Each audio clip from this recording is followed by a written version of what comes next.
Hello everyone and good morning सभी को। उम्मीद करता हूँ मेरी वॉइस प्रॉपर आ रही है, सभी तक एक बार कंफर्म करेंगे।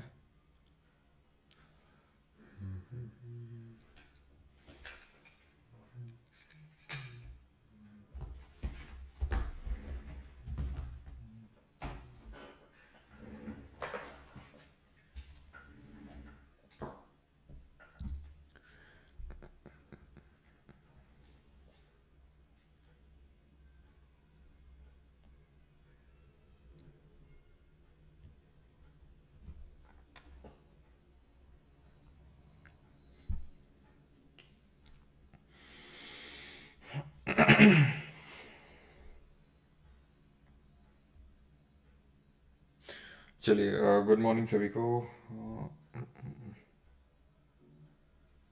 राधे राधे। रोबोटिक वॉइस आ रही है क्या? Okay okay.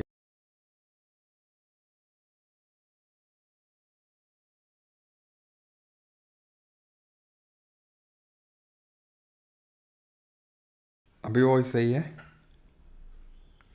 अभी को नहीं कर रहा होगा। Okay okay okay okay okay okay.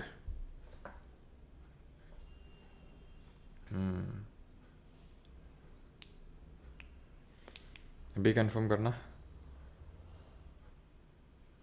अभी वॉइस सही है? अभी को नहीं कर रहा होगा। Okay okay okay okay okay okay. चलो भाई, तो शुरू करते हैं रिकॉर्डिंग स्टार्ट करके। आज करेंगे इंटरनेशनल ऑर्गेनाइजेशंस, अंतर्राष्ट्रीय संगठन। ठीक है, तो शुरू करते हैं अंतर्राष्ट्रीय संगठन से। ट्रैविस हेड के आउट होने के लिए घोर तपस्या। अरे सिस्टम फाड़ देंगे। ट्रैविस हेड को आने तो आज सिस्टम फाड़ देंगे उसका आज। ठीक है, चलो। सर थंबनेल में मेलोनी भाभी होना था। अच्छा।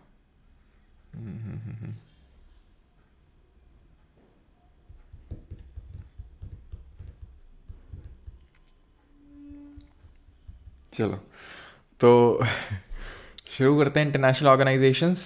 किया जाए फिर। तो हुआ क्या, एक दिन जो है दुनिया में विश्व युद्ध हो गया। कौन सा? पहला वाला। ठीक है, तो एक दिन दुनिया में विश्व युद्ध हो गया। 1914 की बात है ये। वहीं बगल में बैठे थे, लड़ गए आपस में कुछ देश।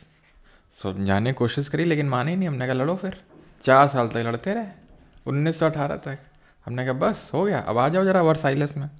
तो वर्साइलेस में सबको बुलाए। ठीक है, और वर्साइलेस में बुला के इनसे जो है एक ट्रीटी काइंड ऑफ साइन करवाई और एक लीग बनाई, लीग ऑफ नेशंस। हमने कहा अब मत लड़ना, ठीक? तो बोले ठीक। लेकिन कहाँ सुधरने वाले थे ये? फिर लड़ गए। फिर लड़ गए। ये आपको पता है वर्ल्ड वॉर 2 हो गया कब? 1939 से 45। हमने कहा अभी भी नहीं मान रहे हो, फिर आ जाओ तुम लोग। फिर इनको बुलाए। कहाँ पे इस बार बुलाए? इस बार इनको सैन फ्रांसिस्को में बुलाए। ठीक है, इस बार इनको सैन फ्रांसिस्को में बुलाए। हमने कहा इस बार जो है कायदे से शांति का परिचय दो और एक चार्टर साइन कर लो सारे देशों का। उसको बोला गया यूएन चार्टर। ठीक है, पास किया गया इसको 1945 में। मतलब सैन फ्रांसिस्को में तो 50 कंट्रीज़ आई थी। ठीक है, 50 कंट्रीज़ आई थी, पोलैंड नहीं आया था। लेकिन 51 कंट्रीज़ ने इसको बाद में रेटिफाई किया। अक्टूबर 1945 में ये काइंड ऑफ एक तरह से लागू होता है, अक्टूबर 1945 को। ठीक है, तो 50 मेंबर आते हैं सैन फ्रांसिस्को में, बट साइन एक तरह से मतलब पोलैंड नहीं आ पाता है किसी कारणवश, तो 51 हो जाता है। ठीक, क्लियर है बात इतनी कि पहला विश्व युद्ध हुआ, लीग ऑफ नेशंस बनवाई, नहीं माने। Treaty of वर्साइलेस। वर्साइलेस कहाँ पड़ती है? ये फ्रांस में जगह पड़ती है। ठीक है, फिर लड़ो बैठे। अक्टूबर 1939 से 45 को आपको पता है ना, अलाइड पावर और एक्सिस पावर। फिर इनको बुला के अभी ये साइन करवा रहे हैं। अब देखते हैं कब तक मानते हैं। नहीं मानेंगे तो फिर कोई और ट्रीटी साइन करवानी पड़ेगी, है ना। चलो भाई, आगे बढ़ते हैं। तो यूनाइटेड नेशन की अगर बात करें, इसका हेडक्वार्टर कहाँ पे? तो इसका हेडक्वार्टर न्यूयॉर्क में है, मैनहट्टन में। लोगो इसका है, इसमें ग्लोब दिखेगा, भी मैं आपको दिखाऊंगा। ऑलिव की ब्रांचेस होंगी, दैट इज कॉल्ड एज जैतून। ठीक है, ये आप देख पा रहेंगे। तो ये ग्लोब है एंड ये आपको ब्रांचेस दिख रही हैं, ऑलिव के ब्रांचेस। ठीक है, तो ये है जैतून, जिसको हिंदी में बोलते हैं। क्लियर? देन अगर बात करें इसका नेमिंग किसने किया था, तो फ्रैंकलिन डी रूजवेल्ट ने किया था। ठीक है। एंड सेक्रेटरी जनरल इसके करंट में है। सेक्रेटरी जनरल एक सबसे इंपॉर्टेंट पोजीशन होती है इसमें यूनाइटेड नेशन में। तो वो अभी पुर्तगाल के जो पूर्व प्रधानमंत्री हैं उनके पास है, उनका नाम है अंटोनियो ग्यूटेरेस, ठीक है। तो फ्रैंकलिन डी रूजवेल्ट से कंफ्यूज मत कर देना, ये यूएस के प्रेसिडेंट थे, ठीक है, पूर्व राष्ट्रपति थे जिन्होंने इसका नेमिंग किया था। एंड ये सेक्रेटरी जनरल हैं जो अंटोनियो गुटेरेस, ये पोर्चुगल के, जहाँ से आपके क्रिस्टियानो कौन क्या वो लड़का बोल रहा था कल, रोनाल्डो क्या बोल रहा था, रिनाल्डो, मेसी को तो मौसी बोल रहा था, रिनाल्डो क्या बोल रहा था, रिनाल्डो ना, तो जहाँ से रिनाल्डो है वहीं से, ठीक है। टोटल अभी 193 कंट्रीज़ है, 51 ने तो इसको रेटिफाई किया था जब ये इनिशियली आया था अक्टूबर 1945 में, लेकिन अभी प्रेजेंट में 193 यानी ऑलमोस्ट ऑल सभी कंट्रीज़ इसका मेंबर हैं। सबसे नया मेंबर है 2011 में साउथ सुडान, तो ऑलमोस्ट सारी कंट्रीज़ इसका मेंबर है। देन अगर बात करेंगे तो यूनाइटेड नेशन के 6 इंपॉर्टेंट कंपोनेंट्स हैं, वो आपकी स्क्रीन पर लिखे हुए हैं। United nation general assembly, United nation security council, United nation economic and social council, United trusteeship council, United secretariat यानी यूएन सेक्रेटेरिएट, और international court of justice.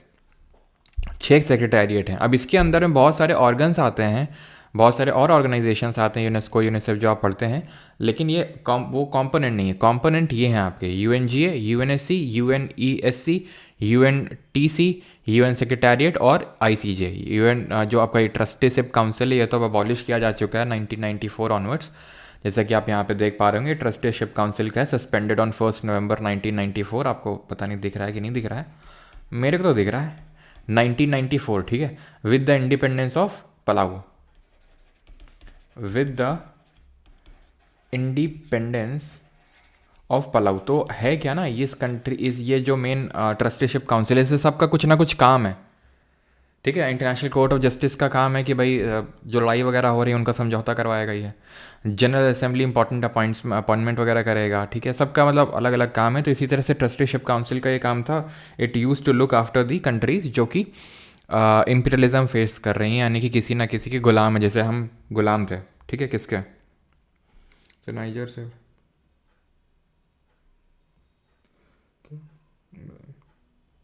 Prime Mediterranean क्या होता है भाई ये, चलो तो कहाँ पे थे। तो ट्रस्टीशिप काउंसिल का काम यही था कि जो देश गुलाम हैं उनको देखना। तो अब क्योंकि कोई देश गुलाम है नहीं, पालाऊ वॉज द लास्ट वन 1 नवंबर 1994 में, तो अब इसको अबॉलिश किया जा चुका है, ठीक है। आईसीजे में ध्यान रखना है, इसमें 15 जजेस होते हैं, 15 जजेस होते हैं, ठीक है। Elected for 9 years, elected for 9 years, 9 साल के लिए इनको इलेक्ट किया जाता है with absolute majority in both the general assembly and the security council, ठीक है। जनरल असेंबली और सिक्योरिटी काउंसिल दोनों में इनको वो किया जाता है। And it is based in the Hague, मतलब कि हेग नीदरलैंड्स में इसका हेडक्वार्टर लोकेटेड है, ठीक है। ये आपका हेग नीदरलैंड्स में इसका हेडक्वार्टर है। देन बात करें अगर यूएनएससी की, दैट इज़ इसकी बात बाद में करेंगे अभी डिटेल में। यूएनजीए की बात करेंगे तो representatives of all 193 member countries, यानी कि जितनी भी, ठीक है, all countries are its part, सारे देश इसका हिस्सा हैं यूएनजीए का। एंड विद 1 वोट, सबके पास एक एक वोट है। Major decisions require a 2/3 majority. तो कोई भी अगर डिसीजन लेना होता है तो जैसे हमारे पार्लियामेंट में हमने पढ़ा था एब्सोल्यूट मेजोरिटी है ना, 2/3, तो 2/3 मेजोरिटी यहाँ पे चाहिए, अदरवाइज है सिंपल मेजोरिटी। तो सिंपल मेजोरिटी और एब्सोल्यूट मेजोरिटी हमने यहाँ पर पढ़ी थी अपने वो जो पॉलिटी है उसमें, तो उसी काइंड ऑफ उसी तरह की मेजोरिटी है। And importantly decisions are not binding on United Nation member, कोई जो डिसीजन होता है वो बाइंडिंग नहीं होता है यूएन के मेंबर में, ये इंपॉर्टेंट चीज़ है। अब अगर आप इसी को थोड़ा सा जूम करो, आई थिंक अब यूट्यूब पे जूम का फीचर भी है, तो उसका लाभ उठाएं और थोड़ा सा जूम करके देखें तो यहाँ पर आपको दिखेगा प्रोग्राम एंड फंड, एक मच्छर काट रहा है नीचे, ठीक है, लगता है यही तीसरा विशुद्ध करवाएगा अब। प्रोग्राम्स एंड फंड्स, ठीक है। तो प्रोग्राम्स एंड फंड्स इसमें कौन कौन से आते हैं, तो आप ये देख सकते हैं इतने सारे आते हैं, ठीक है, जिसमें कि आपका यूनाइटेड नेशन ये जो conference on trade and development है, यूएनईपी है, यूएनडीपी है, यूनिसेफ है, यूएनएचसीआर है, यूएनएफपी है, वर्ल्ड फूड प्रोग्राम है जिसको अभी 2020 में वो भी मिला था, नोबेल पीस प्राइज़ मिला था। तो ये सारे ऑर्गेनाइजेशन जिनके बारे में भी हम देखेंगे, तो एक बार नहीं होगा तो फिर से इस चार्ट पे आएंगे, और अगर कोई नहीं देखेंगे, वैसे तो ऑलमोस्ट सारे देखेंगे, फिर से एक बार नहीं होगा तो उनको देख लेंगे, ठीक है। तो ये सारे प्रोग्राम्स एंड फंड्स आते हैं जनरल असेंबली के तहत, जो भी हम एक एक करके करने वाले हैं, ठीक है। तो करते हैं फिर। तो यूनाइटेड पहले तो हम यूएनएससी के बारे में पढ़ लेते हैं। तो ये जितने भी 6 हमारे कंपोनेंट हैं उसमें से ट्रस्टीशिप काउंसिल तो अबॉलिश हो चुका है। यूएनजीए के अभी हम ये जो प्रोग्राम्स एंड फंड्स उसके बारे में पढ़ेंगे। और यूएनएससी के बारे में थोड़ा सा देखना होता है कि इसमें 15 मेंबर हैं, 5 परमानेंट होते हैं और 10 इसमें नॉन परमानेंट मेंबर होते हैं। नॉन परमानेंट मेंबर को ऐसे अपॉइंट किया जाता है 2-2 साल के लिए। जैसे इंडिया 1 जनवरी 2021 को इसका नॉन परमानेंट मेंबर बना था और 31 अक्टूबर 2022 तक रहा था 2 साल के लिए। और इंडिया 8 बार ऐसे बन चुका है। सबसे ज़्यादा बार जापान बन चुका है। ठीक है, तो ये चीज़ आपसे पूछ सकता है कि कौन कौन सा यूनाइटेड नेशन का जो सिक्योरिटी काउंसिल उसमें परमानेंट मेंबर है। तो ब्रिटेन है, फ्रांस है, चाइना है, अमेरिका है और रशिया है। तो याद कैसे रख लेंगे, आपका जो मतलब बेस्ट फ्रेंड है वो कार चला रहा है। ठीक है, आपका जो बेस्ट फ्रेंड है वो कार चला रहा है, तो इस तरह से आप इसको याद कर सकते हैं। मोस्ट नंबर ऑफ टाइम्स आपका जापान रहा है। तो इसी को लेके ही आपने सुना होगा कि India wants to be a permanent member। Actually हर कोई बनना चाहता है और India is a potential contender of becoming a permanent member. तो ये मतलब कैसे, ठीक है, तो अभी इंडिया बना नहीं है इसका, क्योंकि चाइना आपको पता है चाइना वीटो कर देता है। Veto is kind of negative power. हमने पढ़ा था पार्लियामेंट चैप्टर में भी, जब हम प्रेसिडेंट के बारे में पढ़ रहे थे तो वहाँ पर हमने वीटो पावर देखी। तो वहाँ मैंने बताया था veto is a negative power, absolute veto, suspensive veto, pocket veto and a qualified veto. अच्छा, इनमें से कौन सा वीटो जो मैंने अभी आपको बताया वो इंडियन प्रेसिडेंट के पास नहीं होता है? बताओ जल्दी से। तो ये जो 5 देश हैं ये यूएनएससी के परमानेंट मेंबर हैं। परमानेंट मतलब परमानेंट है, सच कोई वो नहीं है कि इसमें 1 साल 2 साल तो होता है किसका, नॉन परमानेंट मेंबर का। तो इंडिया बनना चाहता है लेकिन तब तक नहीं बनेगा जब सारी कंट्रीज़ रेटिफाई नहीं करेंगी, सारी कंट्रीज़ हाँ नहीं भरेंगी। सारी कंट्रीज़ हाँ भर रही हैं एक्सेप्ट दिस। ये चाहता है कि पाकिस्तान भी बने। ठीक है, और उसकी अपनी वही ना पॉलिटिक्स है। तो इसलिए इंडिया अभी परमानेंट मेंबर नहीं बन पा रहा क्योंकि बाकी सारी कंट्रीज़ तो सपोर्ट कर रही हैं। फ्रांस के साथ हमारे बहुत अच्छे रिलेशंस हैं, है ना। रशिया के साथ भी अच्छे रिलेशंस है बहुत। डोनाल्ड ट्रम्प तो खैर ही अपने दोस्त। ठीक है, और ब्रिटेन भी ठीक ठाक है भैया, सच कोई वो नहीं। तो चाइना ही है जो अड़ंगा अड़ा रहा है इसमें। बाकी ये कंट्रीज़ कैसे मेंबर बनी, तो एक्चुअल में जब वर्ल्ड वॉर 2 ख़त्म हुआ तो उसके बाद यही one of the 5 powerful countries बोला जा सकता है। जापान नहीं था बिकॉज आपको पता है वो Hiroshima Nagasaki, fat man and little boy. What else do you recall from fat man little boy? तो जापान इस वजह से इसका मेंबर नहीं है। जापान भी इसका मेंबर बनना चाहता है बट इट इज़ नॉट। ठीक है, तो इस तरह से याद रखेंगे कि जो आपका बेस्ट फ्रेंड है वो कार चला रहा है, तो आपको सारे वो याद हो जाएंगे। राइट, F1 रेस किसकी ट्रिक थी, मतलब ट्रम्प दोस्त तो नहीं है, ऐसा नहीं है क्या?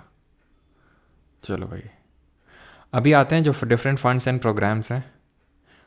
डिफरेंट फंड्स एंड प्रोग्राम्स, तो पहला है UNICEF, United Nations Children's Fund, जो कि बच्चों के एजुकेशन के लिए काम करता है। हाँ, कब लॉन्च होगा सर?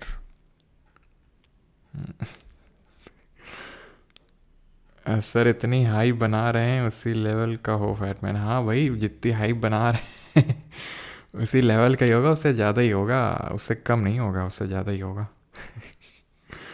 चलो भाई, तो यूनिसेफ, तो यूनिसेफ आपको पता है, ठीक है, यूनाइटेड नेशन इसको वैसे भी बोल सकते हैं children emergency fund, United Nations international children emergency fund. ठीक है, तो ये चीज़ है आपका, जो कि इसका हेडक्वार्टर है न्यूयॉर्क में और इस्टेब्लिश हुआ था ये 1946 में, 1946 में। ठीक है, और ठीक, और कुछ तो नहीं है इसमें। और कुछ पूछेगा और कुछ नहीं पूछेगा, तो बस इतना ही ध्यान रखना है। ऑलराइट, आगे बढ़ते हैं और अगला है हमारा UNEP, United Nation Environment Programme. तो अब ऐसी बात है, एनवायरनमेंट को लेके एक्टिविटीज़ करता है। It was founded by UNGA, United nation general assembly ने इसको स्टॉकहोम कॉन्फ्रेंस के थ्रू बनाया था 1972 में, 1972 में बना था। अच्छा, UNEP ने वर्ल्ड मेट्रोलॉजिकल ऑर्गेनाइजेशन के साथ मिल के, WMO के साथ मिल के IPCC का गठन किया था, international Panel on Climate change, 1988 में। इसके बारे में हम और डिटेल में पढ़ेंगे जब एनवायरनमेंट एंड इकोलॉजी देख रहे होंगे। WMO का हेडक्वार्टर कहाँ पर है? तो WMO का हेडक्वार्टर है, ध्यान रखिएगा, जेनेवा स्विट्ज़रलैंड में। ठीक है, जेनेवा स्विट्ज़रलैंड में हेडक्वार्टर है इसका। ठीक है, WMO का हेडक्वार्टर UNEP का कहाँ पर है? तो नैरोबी केन्या में है। ठीक है, ये ध्यान रखिएगा। बाकी होस्ट 9 मल्टीलेटरल एनवायरनमेंट एग्रीमेंट को होस्ट करता है, उतना इंपॉर्टेंट तो नहीं है, बस ये हेडक्वार्टर थोड़ा सा ध्यान में रखिएगा। UNEP का हेडक्वार्टर नैरोबी केन्या में है। ठीक है, ये प्यूं प्यूं करने लगते हैं सुबह से आके।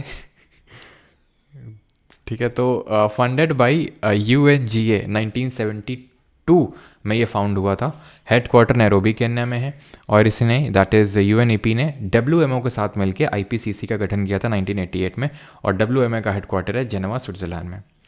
अभी आते हैं Convention on Biological Diversity, CBD। No no no no no, ये हो गया साइट्स हो गया, ये जितने भी कन्वेंशन है ये एनवायरनमेंट में पढ़ेंगे, क्योंकि पिछली बार तो एनवायरनमेंट अलग से करवाया नहीं था तो यहीं पे करवा दिया था। इस बार जो है अलग से करने वाले हैं, इनको यहाँ पर नहीं करेंगे बिकॉज ये डिटेल हम लोग देखने वाले, मिनेमाटा कन्वेंशन, बाज़ल, वियना, स्टॉकहोम, ये सब देखेंगे एनवायरनमेंट में। ठीक है, एनवायरनमेंट से रिलेटेड है ये सब। अभी आते हैं इंटरनेशनल सिविल एविएशन ऑर्गेनाइजेशन पे। इसका हेडक्वार्टर कहाँ पर है? खालिस्तान में है। शिकागो कन्वेंशन के थ्रू बना था। International fund for agriculture development जो है, इसका हेडक्वार्टर ध्यान रखना है रोम, इटली में है। ये international fund for agriculture development 1977 में बना था। ये आपका सिविल एविएशन ऑर्गेनाइजेशन है, आपका कनाडा में। ऐसे याद कर लो कि जो खालिस्तान है अपना, वहाँ पर लोग बहुत ही मतलब फ़्लाइट्स, क्योंकि बहुत आपको पता है ना माइग्रेंट्स जाते हैं वहाँ पे, इंडिया से, बाकी कंट्री से भी जाते हैं, तो कनाडा का सिविल एविएशन अच्छा होना चाहिए, है ना। तो इस वजह से सिविल एविएशन का हेडक्वार्टर कनाडा में।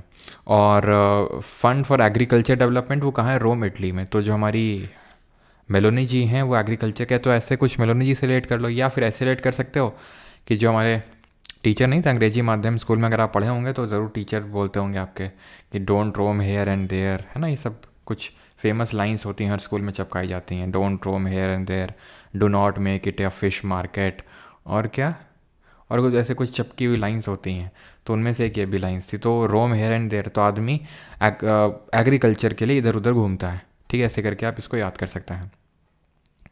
ILO की बात करेंगे, इंटरनेशनल लेबर ऑर्गेनाइजेशन। इसको ट्रीटी ऑफ वर्साइलेस, ये वही ट्रीटी है अगर आपको याद हो जिससे लीग ऑफ नेशंस बना था after the first world war. तो ये 1920 में बना। इसका भी हेडक्वार्टर जेनेवा, स्विट्जरलैंड में है, जहाँ पर आपका WMO का भी देखा था।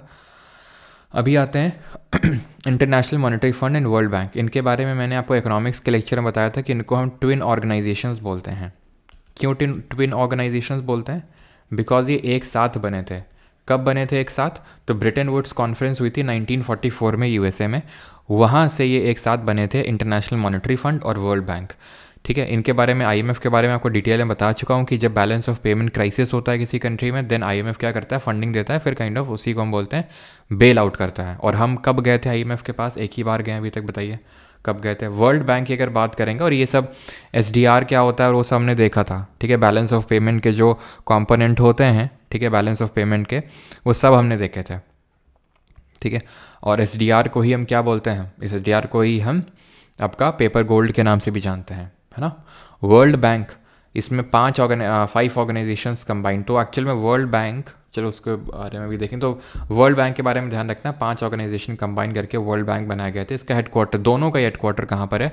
वाशिंगटन DC में। ठीक है, दोनों का ही हेडक्वार्टर वाशिंगटन DC में है। अब एक्चुअल में ये ट्विन ऑर्गेनाइजेशंस नहीं, ट्रिपल ऑर्गेनाइजेशंस बनाए गए थे।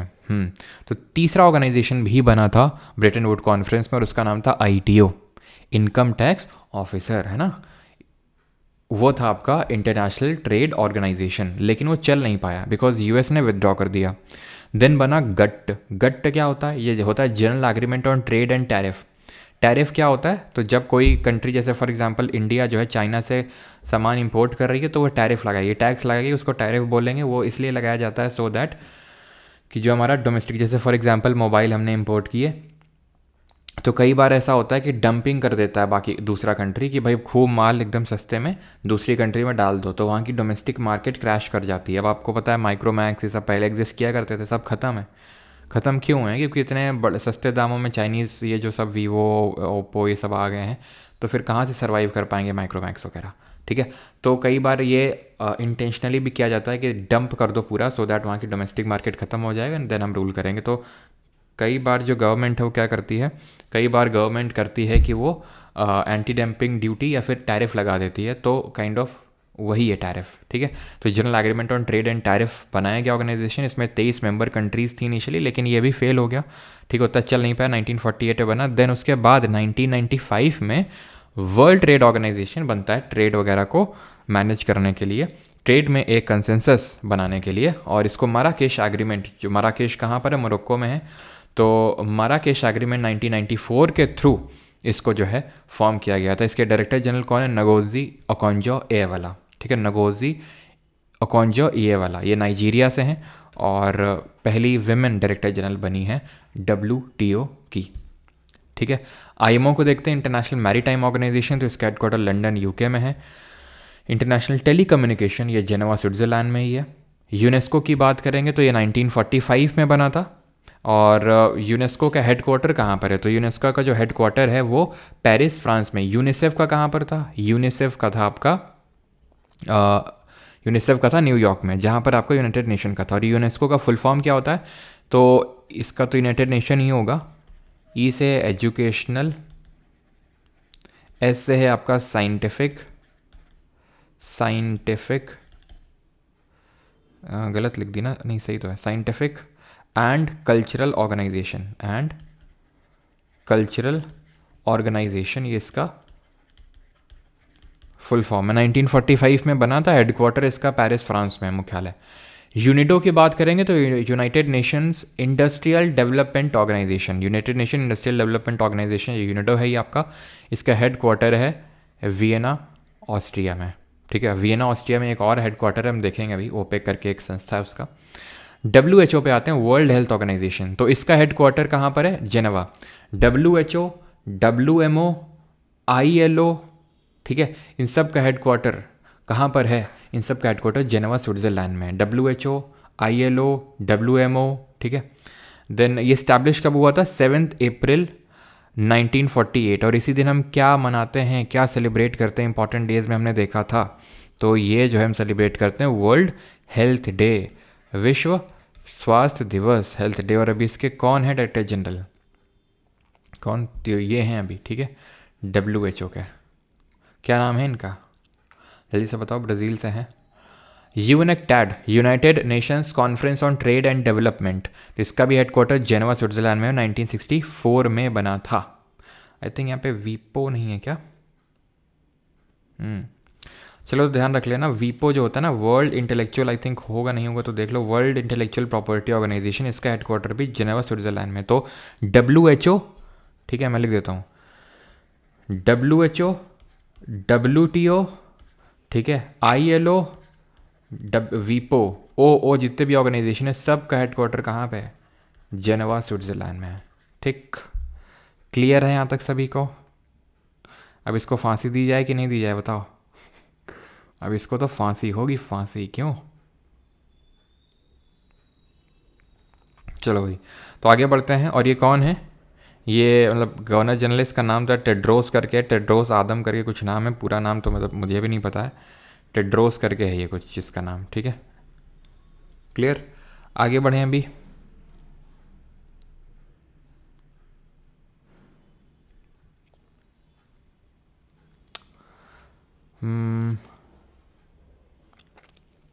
सो why 97 videos are hidden, because ये बैच की क्लासेस हैं, है ना, इसलिए।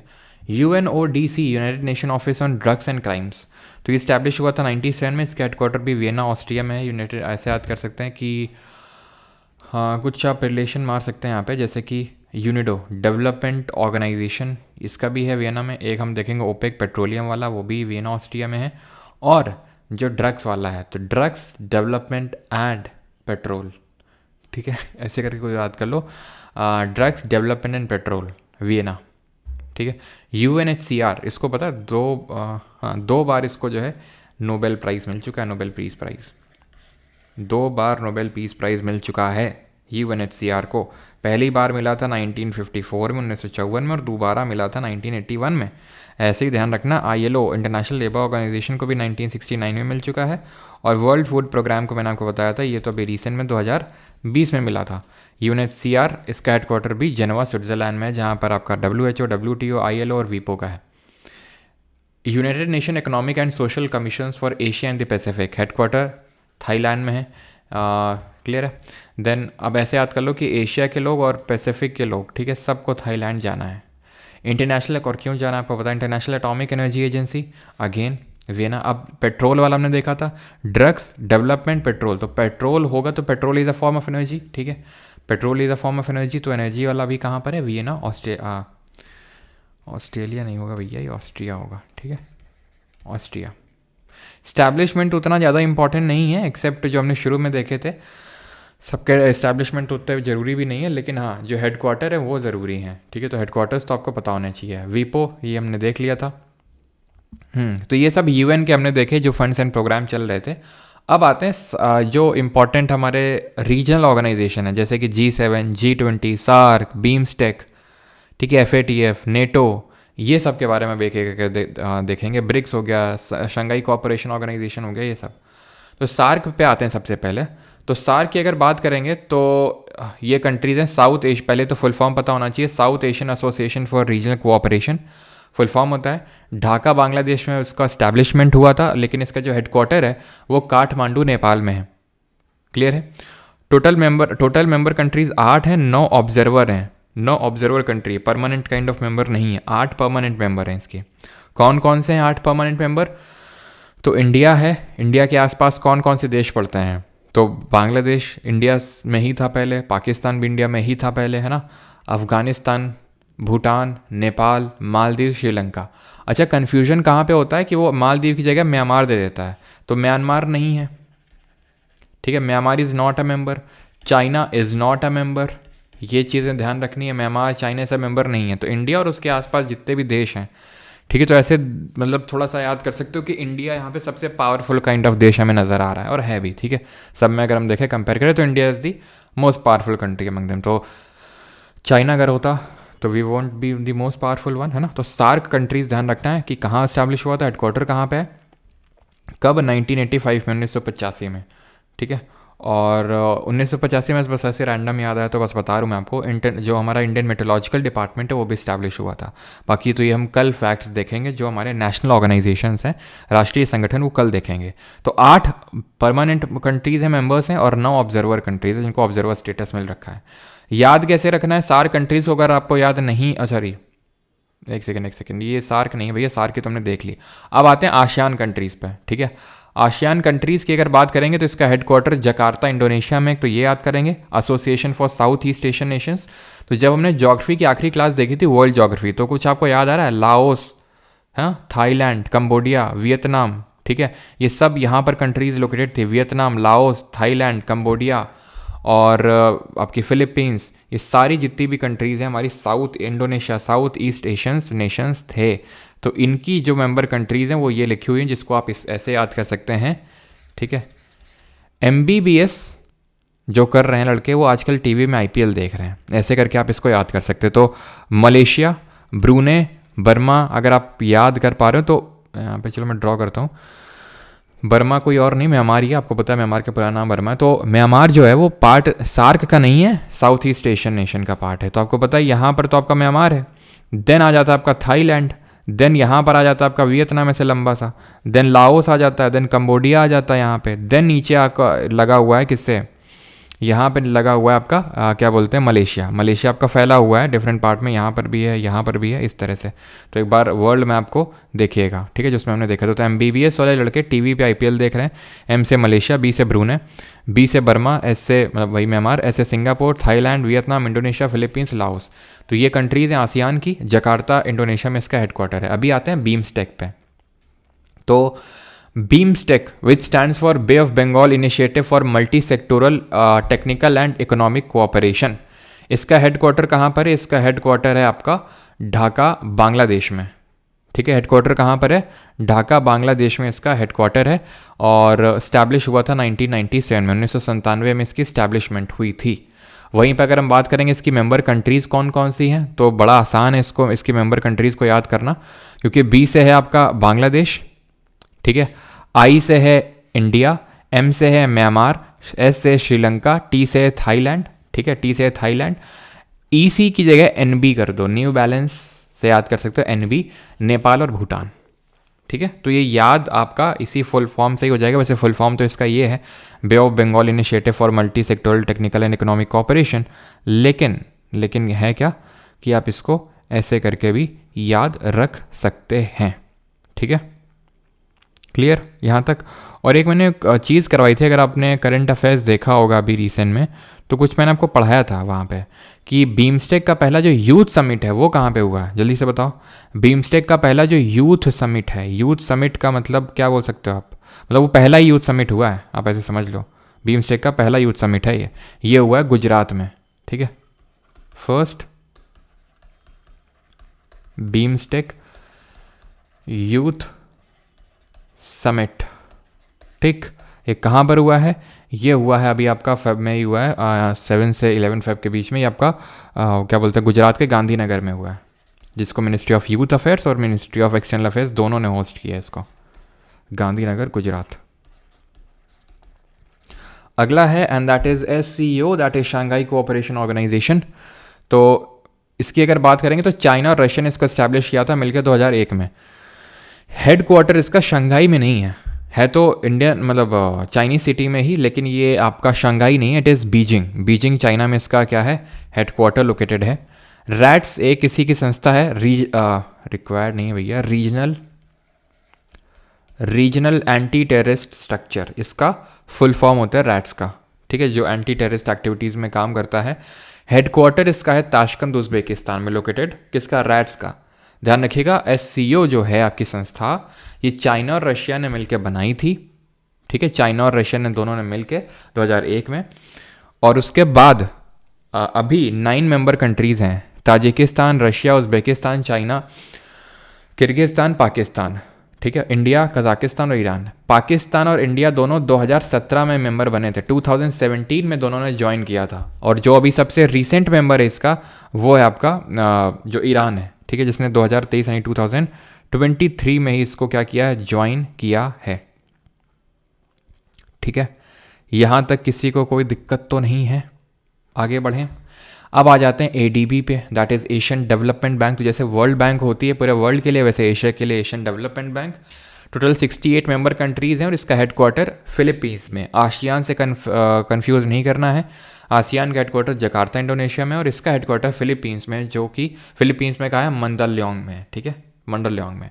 स्टैब्लिश 1966 में हुआ था। अभी आते हैं यूरोपियन यूनियन पे। तो यहाँ पे वो कंट्रीज़ हैं, ठीक है, जहाँ पर आपका शेंगन वीज़ा चलता है। शेंगन वीज़ा का मतलब है कि आप बनाओ एक वीज़ा, शेंगन वीज़ा, और हर कंट्री में जाके घूमो, जो भी यूरोपियन यूनियन की पार्ट है, आपको अलग अलग वीज़ा की ज़रूरत नहीं है। लेकिन ब्रिटेन को दिक्कत थी, तो ब्रिटेन बाद में जो है अभी एग्जिट कर गया था रिसेंट में 2020 में ऑफिशियली। तो पहले हम देख लेते हैं कि 1993 में बना था ये through the treaty of Maastricht की ट्रीटी के थ्रू बना था। मेंबर कंट्रीज 27 है और ब्रिटेन इससे एग्जिट कर चुका है, जिसको कि ब्रेक्जिट का नाम दिया गया है। ये न्यूज़ 2016 से स्टार्ट हो गई थी कि ब्रिटेन वुड एग्जिट, और फॉर्मली जो है 2020 में जाकर एग्जिट कर गया था ब्रिटेन, ठीक है। तो ब्रिटेन के एग्जिट को ब्रेक्जिट बोलते हैं। पहले ब्रिटेन भी आपका पार्ट था, लेकिन ये माइग्रेशन इश्यूज़ और सॉवरेनिटी के चलते उसने इससे एग्जिट ले लिया। हेडक्वार्टर इसका यूरोपियन यूनियन का ब्रुसेल्स बेल्जियम में ही है और इसको 2012 में नोबेल प्राइज़ भी दिया गया था, ठीक है। यहाँ पर जो भी कंट्रीज़ यूरो को करेंसी अडॉप्ट करती हैं, नहीं, जो भी यूरोपियन यूनियन की कंट्रीज़ यूरो को एज ए कंट्री मानती हैं, वो यूरो जोन की कंट्रीज़ कहलाती हैं। टोटल इसमें 20 देश हैं। लेटेस्ट जो अभी इसमें इंक्लूड हुआ दैट वाज क्रोएशिया, ठीक है। तो यूरोपियन यूनियन की कंट्रीज़ तो 27 है, लेकिन यूरो जोन की 20 है, यानी कि कुछ कंट्रीज़ यूरो जोन का पार्ट नहीं है, ठीक है। यूरोपियन यूनियन का तो है लेकिन उसका नहीं है। नेटो की बात करते हैं, जिसकी वजह से अभी व्लादिमीर ज़ेलेंस्की जी को हड़काया गया है ना। एक्चुअली में नेटो की वजह से ही एक तरह से बोल सकते हैं हड़काया गया। क्यों? क्योंकि नेटो ही वो जड़ है जिसकी वजह से रशिया और यूक्रेन के बीच में काइंड ऑफ वॉर हो रही है काफ़ी लंबे समय से। एंड ये है कि अब है क्या ना कि नेटो जो है, नेटो जो संस्था है, ये संस्था काइंड ऑफ रशिया इसको मतलब लाइक नहीं करता है, ठीक है। रशिया की अगर रशिया ने अपनी एक अलग से काइंड ऑफ संस्था बना रखी है, ठीक है, तो ये इसका पार्ट नहीं है। वैसे तो एक है, उसका नाम मैं लिख देता हूँ यहाँ पे, दैट इज़ एक जो रशिया ने बना रखी है, it is Collective Security Treaty Organisation, ठीक है।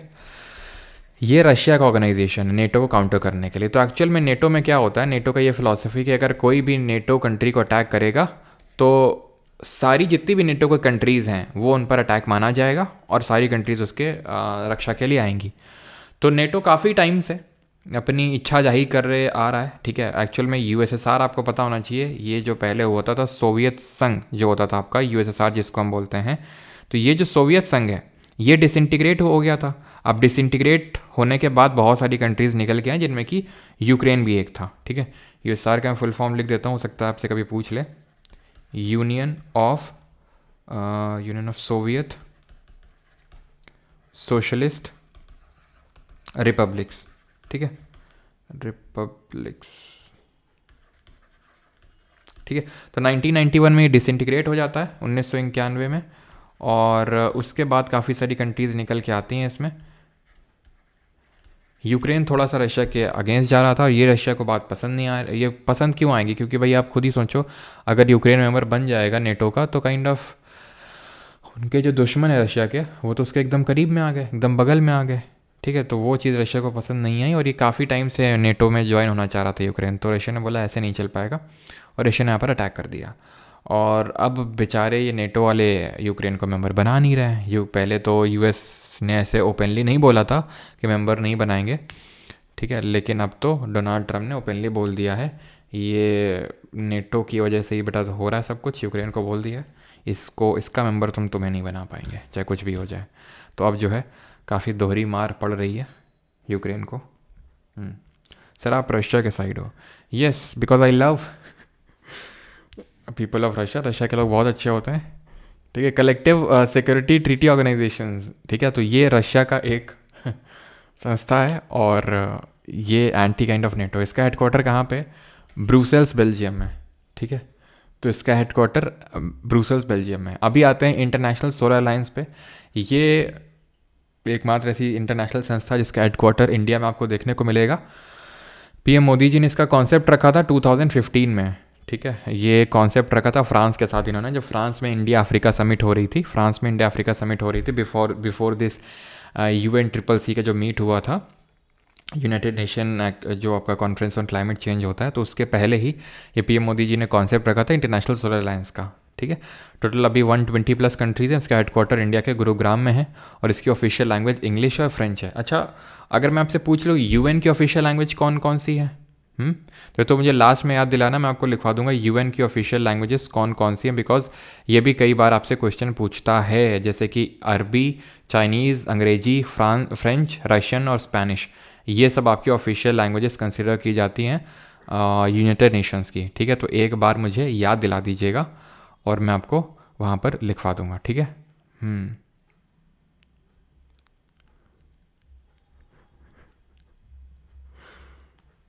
सर रशिया गया? नहीं यार, रशिया तो कभी नहीं गए। चलो भाई, G20 पे आते हैं, ग्रुप ऑफ 20 कंट्रीज़। तो नाउ 21 हो चुका है, बिकॉज आपको पता है कि G20 की मेंबरशिप अभी तो खैर ब्राज़ील के पास है, लेकिन इससे पहले इंडिया के पास थी। तो जब इंडिया के पास थी, तो हमने अफ्रीकन यूनियन को भी पार्ट बना लिया था। तो इसमें है क्या? G20 का मतलब है ग्रुप ऑफ 20, ठीक है। तो इसमें 19 कंट्रीज़ हैं, एक यूरोपियन यूनियन है, तो ये 20 था G20, और अभी अफ्रीकन यूनियन भी इसका पार्ट बन चुका है, जब इंडिया ने होस्ट किया था इसको तब, ठीक है। तो ये कंट्रीज़ हैं। अब इसको याद कैसे रखना है? पहली बात तो ये मेंबर कंट्रीज़ हैं, थोड़ा सा देख लीजिए, ठीक है। Argentina, Australia, Brazil, Canada, China, France, Germany, India, Indonesia, Italy, Japan, Mexico, Russia, South Korea, Saudi Arabia, South Africa, तुर्की है, UK और US, ठीक है। तो ये सारी कंट्रीज़ हैं किसका पार्ट? ये सारी कंट्रीज़ हैं आपका G20 का पार्ट। इसी तरह हमारा होता है G7। एक्चुअल में ये पहले होता था G8, ठीक है। ये पहले होता था G8, ग्रुप ऑफ 8। लेकिन हुआ क्या, रशिया ने G7 को ज्वाइन किया था 1997 में, ज्वाइंड G7, तो ये G8 बन गया था, ठीक है। Group of 8 countries joined in 1997, ठीक है। लेकिन 2014 में क्या हुआ? रिमूव्ड या एग्जिटेड, कुछ भी आप बोल सकते हो। जो क्रीमिया रीजन है, वहाँ पर रशिया ने एनेक्सेशन किया क्रीमिया रीजन पे, जिसकी वजह से हटा दिया गया रशिया, और रशिया ने बोला अब हमें भी नहीं रहना, निकलो, ठीक है। वही होता ना, अब तुम जाओ यहाँ से, तुम नहीं रहोगे यहाँ पे, तो भी बोलता है हमें भी नहीं रहना यहाँ पे, ठीक है। तो वैसा टाइप हुआ 2014 में, और G8 से वो फिर से G7 बन गया। G7 मतलब ग्रुप ऑफ 7। ये कंट्रीज़ हैं ग्रुप ऑफ 7 की।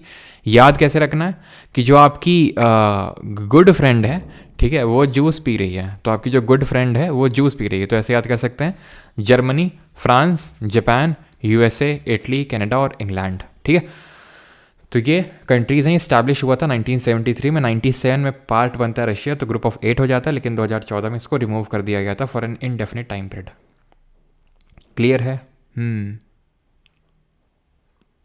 ठीक है। तो Germany, France, Japan, US, Italy और कनाडा एंड इंग्लैंड। ठीक है। देन अगर बात करेंगे तो आप एक चीज़ को ऑब्जर्व कर पा रहे होंगे, ये G20 कंट्रीज़ हैं। पूरा बड़ा सा जो पिक्चर आपकी जो पूरी स्क्रीन है वो G20 है। ठीक है। G8 है जिसमें कि रशिया था, अभी नहीं है। G7 है ये कंट्रीज़। तो इससे आपको क्या समझने को मिल रहा है गाइस? तो गाइस आपको ये समझने को मिल रहा है कि G7 जितनी भी कंट्रीज़ हैं they are the part of the G20। G7 जितनी भी कंट्रीज हैं they are the part of G20। तो G7 ये है, G8 है और G20 बड़ा सा है, सा पूरा बड़ा सा जो हमारा फुल स्क्रीन है। तो यानी कि G7 countries, all G7 countries are the part of G20। Interpol क्या होता है? तो इंटरनेशनल पुलिस इसको बोलते हैं। और अभी ये न्यूज़ पे भी था, क्यों न्यूज़ पे था जरा बताओ? इंटरनेशनल पुलिस क्यों न्यूज़ में था, जल्दी से बता दो ज़्यादा। ठीक है। तो इंटरपोल का हेडक्वार्टर कहाँ पे? इंटरपोल का हेडक्वार्टर लियोन में। ठीक है। लियोन जगह कहाँ पर पड़ती है? तो ये अपने फ्रांस में पड़ती है जगह, यहीं पर इसका हेडक्वार्टर है। अब इंटरपोल का काम क्या होता है कि जो भी भगोड़े होते हैं, यानी कि जैसे फॉर एग्जांपल कोई इंडिया से क्राइम करके भाग गया किसी दूसरी कंट्री में, तो जब दूसरी कंट्री में भाग गया तो फिर हम उसके लिए क्या करेंगे? हम इंटरपोल की सहायता लेंगे। अब हम का मतलब क्या हो गया?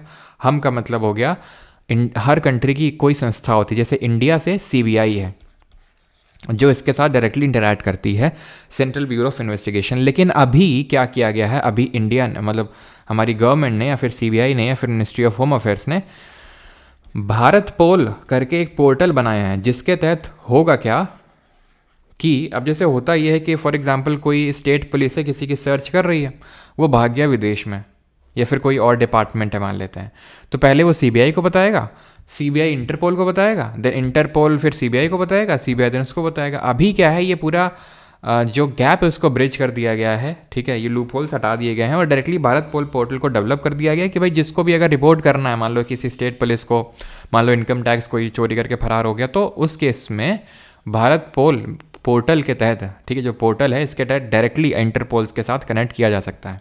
इसमें डिफरेंट नोटिसेज होते हैं, डिफरेंट तरह के नोटिस होते हैं, जैसे कि आप यहाँ पर देख पा रहे होंगे।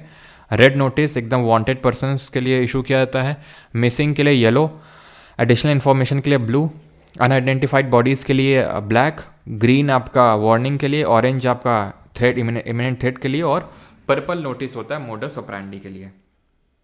सर सच बताना फंडामेंटल बॉय के बारे में किसको किसको पता है? बेटा बस तुम ही लोगों को पता है, ये मान लो, मतलब पता तो किसी को नहीं है, पता चलेगा। ठीक है, अभी कुछ दिनों में, अभी तो किसी को नहीं पता है। चलो तो आगे बढ़ते हैं। अभी आते हैं ओपेक पे। ओपेक क्या है? Oil and Petroleum Exporting Countries. ठीक है, इसको हम क्या बोलते हैं? OPEC, Oil and Petroleum Exporting Countries. ठीक है, इसका हेडक्वार्टर कहाँ पे? इसका हेडक्वार्टर है वियना, ऑस्ट्रिया में। ठीक है, एक वो कंट्री जो ऑयल को एक्सपोर्ट नहीं करती है, वहीं पे इसका हेडक्वार्टर है। ठीक है, रिसेंट में अंगोला बाहर निकला था इससे। ठीक है, FATF रह गया हमारा। FATF भी आपको करवा देते हैं। FATF, financial action task force, financial action task force. इसमें लिस्ट होती हैं, वो आपको पता होगा ना, black list, grey list, black list होती है। अभी ब्लैक लिस्ट में कौन कौन सी कंट्रीज़ हैं भाई? फाइनेंशियल एक्शन टास्क फोर्स का जो, चलो पहले तो ये लिखवा देता हूँ कौन कौन सी है। तो एक तो आपकी DRC है, democratic Republic of Korea, that is north Korea, Iran और म्यांमार। तो ये 3 कंट्रीज़ हैं करंट में जो आपकी FATF की जो ब्लैक लिस्ट है उसका पार्ट है ये। ठीक है, FATF का जो मेन काम होता है वो ये मतलब 1989 में बना था, an initiative of G7 countries, an initiative of G7 countries. तो इनका मतलब इसको बनाने का मेन पर्पस ये था कि मनी लॉन्ड्रिंग से लड़ा जा सके। ठीक ठीक है। मेन मनी लॉन्ड्रिंग और जो टेरर फाइनेंसिंग होती है उससे लड़ा जा सके, उसके लिए आपका FATF को बनाया गया था। इसके हेडक्वार्टर की बात करेंगे तो इसका हेडक्वार्टर लोकेटेड है पेरिस, फ्रांस में। पेरिस, फ्रांस में इसका हेडक्वार्टर लोकेटेड है, ठीक। अब यहाँ तक किसी कोई डाउट तो नहीं, बताओ जल्दी से। और तब तक यहाँ पर मैं आपकी जो ऑफिशियल लैंग्वेजेस हैं वो लिख देता हूँ यूनाइटेड नेशंस की।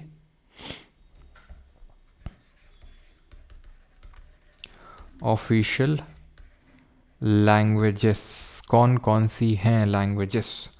तो एक तो अरबिक है, चाइनीज़ है, इंग्लिश है, फ्रेंच है, रशियन लैंग्वेज, ठीक है, एंड स्पेनिश, ठीक है। तो ये ऑफिशियल लैंग्वेजेस हैं, ध्यान रखिएगा। इसमें जर्मन लैंग्वेज नहीं है इसमें, और हिंदी भी नहीं है। सर ये गैप फॉर NTPC यार कल से स्टार्ट हो जाएगी यार, इतना भी बड़ा गैप नहीं है, कल से रीस्टार्ट हो जाएगी। वही फैट मैन और वो लिटिल बॉय पे थोड़ा सा काम चल रहा है इसी की वजह से। ओके,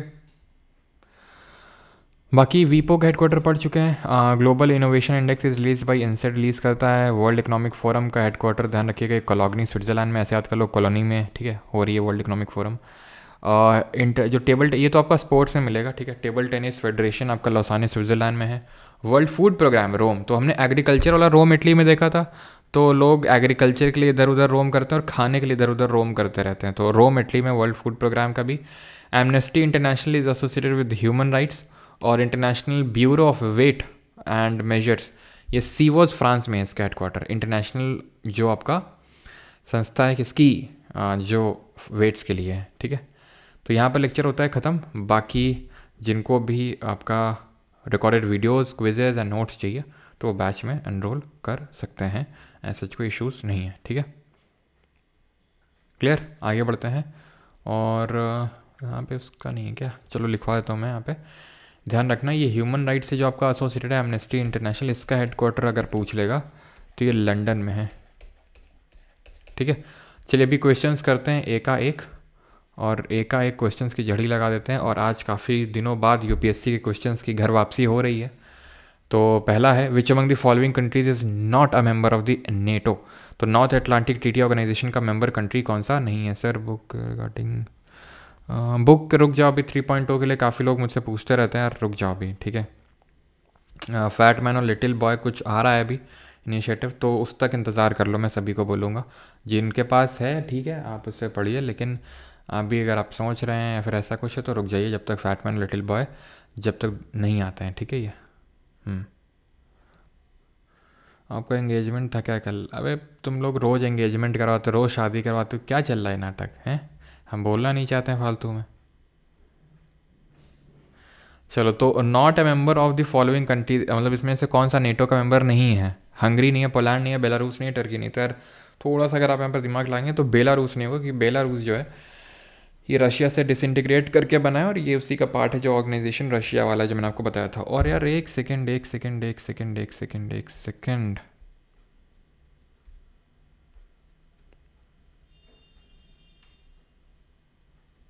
ब्रिक्स तो यार रही क्या? ब्रिक्स तो रह ही गया, रुक जाओ भाई, ब्रिक्स तो रह गया। ब्रिक्स तो सबसे इम्पॉर्टेंट ऑर्गेनाइजेशन है, और अभी रिसेंट तो न्यूज़ में भी था। रुक जाओ, ब्रिक्स इम्पॉर्टेंट है।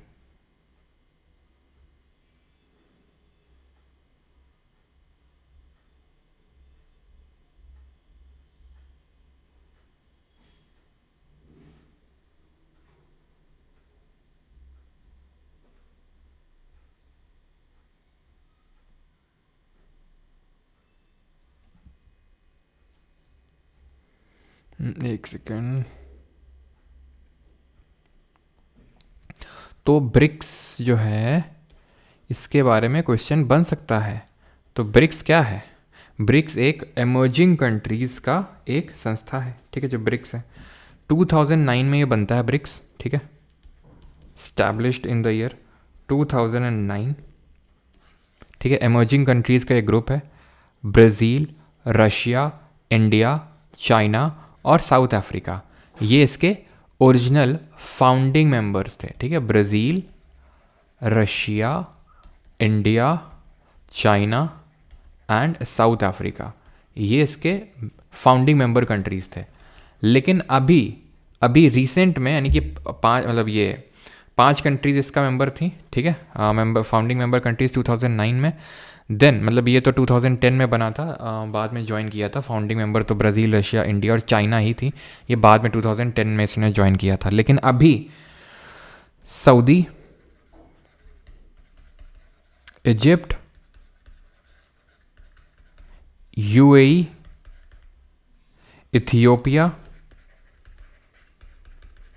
ईरान एंड इंडोनेशिया, ये जो कंट्रीज़ हैं ये नई मेंबर कंट्रीज़ बनी हैं। तो 6 नई मेंबर कंट्रीज़ हो गई, 5 पहले से ही थी, यानी total 11 member countries, 11 full member countries हो गई हैं जो फुल टाइम मेंबर्स हैं। अर्जेंटीना को भी ऑफर दिया गया था, लेकिन अर्जेंटीना ने अभी ज्वाइन नहीं किया है। ब्रिक्स का एक खुद का बैंक है जिसका नाम है न्यू डेवलपमेंट बैंक, ठीक है। तो जो फाउंडिंग मेंबर कंट्रीज़ थी, यही इसके फाउंडिंग मेंबर इसकी भी है, न्यू डेवलपमेंट बैंक की। और न्यू डेवलपमेंट बैंक का जो हेड क्वार्टर है, ठीक है, इसका जो हेड क्वार्टर है, ऐसा ब्रिक्स का सच कोई परमानेंट हेड क्वार्टर नहीं। जैसे कि अगर मैं G20 की भी बात करूं, जो हमने G20 वगैरह देखा था ना, तो they have no permanent headquarter, kind of secretariat, no permanent secretariat headquarter, such कुछ नहीं होता इनका, ये ध्यान रखिएगा। सेक्रेटेरिएट, ठीक है। देन यहाँ पे अगर बात करेंगे तो हेडक्वार्टर NDB का है, और वो कहाँ पर है, ये शंघाई में है। शंघाई कोऑपरेशन ऑर्गेनाइजेशन का हेडक्वार्टर कहाँ है, बीजिंग में है। तो ये ध्यान रखिएगा थोड़ा सा, क्लियर है इतनी चीज़। तो अब हम कर लेते हैं क्वेश्चंस।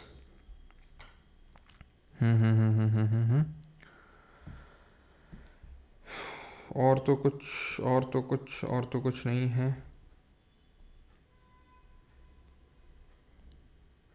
चलो तो अभी क्वेश्चंस करते हैं। तो बेलारूस जो है इसका पार्ट, यहाँ पर बेलारूस इसका पार्ट नहीं है। हेडक्वार्टर को आपको लिस्ट करना है with the regional bloc, ASEAN, CIS, EU, OPEC, जल्दी से बताओ, ठीक है। इसमें आई थिंक सिस हम लोग नहीं देखे हैं, बाकी तो सब देखे ही है। ASEAN, association for south east Asian Nations, कहाँ पर है, जकार्ता, इंडोनेशिया में। तो क्या हो जाएगा 4th। यूरोपियन यूनियन का देखे थे, कहाँ पर है, ब्रुसेल्स, बेल्जियम में, जहाँ नेटो का हेडक्वार्टर। ओपेक का कहाँ पर, oil and Petroleum Exporting countries का, वीना, ऑस्ट्रिया में है। तो बच गया कौन, मिन्स्क बच गया, जहाँ पर सेंटर फॉर जो इंटरनेट सिक्योरिटी है उसका हेडक्वार्टर है, ठीक है। तो 4312 ऑप्शन नंबर ए। इनमें से कौन सी बीमस्टेक की मेंबर कंट्रीज़ हैं बताइए, बहुत आसान है तो CFF 2022। सर आपने बोला था लास्ट में चार्ट फॉर से करने को मतलब, ओके ठीक है, हाँ ये वाला चार्ट, ओके ठीक है, ये वाला ना। तो UNSC वाला तो हम देख चुके हैं, ठीक है, कि इसमें 10 नॉन परमानेंट, 5 परमानेंट होते हैं, 10 नॉन परमानेंट वाले 2 साल के लिए इलेक्ट होते हैं। परमानेंट वालों के पास वीटो पावर होती है। देन UNGA के सारे हमने देख लिए थे, ठीक है, आई थिंक सारे हो गए ना, एक बार मैं देख लेता हूँ।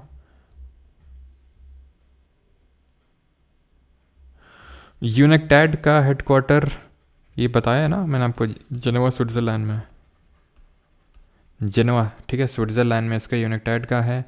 UNEP देख चुके हैं, यूनाइटेड नेशन डेवलपमेंट प्रोग्राम, जो कि आपका ह्यूमन डेवलपमेंट इंडेक्स निकालता है, पता है ना आपको, UNDP। इसका हेडक्वार्टर ध्यान रखना कहाँ पर है, इसका हेडक्वार्टर न्यूयॉर्क में है। ये आपका निकालता है जो जो आपका डेवलपमेंट इंडेक्स होता है उसको, ह्यूमन डेवलपमेंट इंडेक्स को। यूनिसेफ को देख चुके हैं, और यूनेस्को भी हो चुका है। UNFPA नहीं हुआ है ना, UNFPA का यूनाइटेड नेशन पॉपुलेशन फ़ंड इसको बोलते हैं, UNFPA लिखते हैं, यूनाइटेड नेशन पॉपुलेशन फ़ंड। इसका हेडक्वार्टर भी न्यूयॉर्क में ही है। UNDP का भी न्यूयॉर्क में है, और UNFPA का भी हेडक्वार्टर न्यूयॉर्क में है। ये भी देख चुके हैं। UNHCR वर्ल्ड फूड प्रोग्राम का तो रोम, इटली में है, ठीक है। देन इसमें तो ऐसा कुछ याद नहीं रखना आपको, बाकी ट्रस्टीशिप काउंसिल शुरू में बता दिया था, ठीक है। तो ये इसका हेडक्वार्टर याद करना, यूनेक्टैड का जो आपका ट्रेड वाला है जेनेवा में है। UNDP और UNFPA जो पॉपुलेशन फ़ंड वाला है, इन दोनों का हेडक्वार्टर न्यूयॉर्क में पड़ता है आपका, ठीक है। और UNHCR का तो मैंने आई थिंक बता दिया था, वो जेनेवा में ही है, ठीक है, लिख देता हूँ यहाँ पे। UNHCR का हेडक्वार्टर भी आपका जेनेवा स्विट्ज़रलैंड में। चलिए तो अगला क्वेश्चन कहाँ पर, यहाँ पर। तो बांग्लादेश है, भूटान भी है, नेपाल भी, इंडिया भी, श्रीलंका भी है।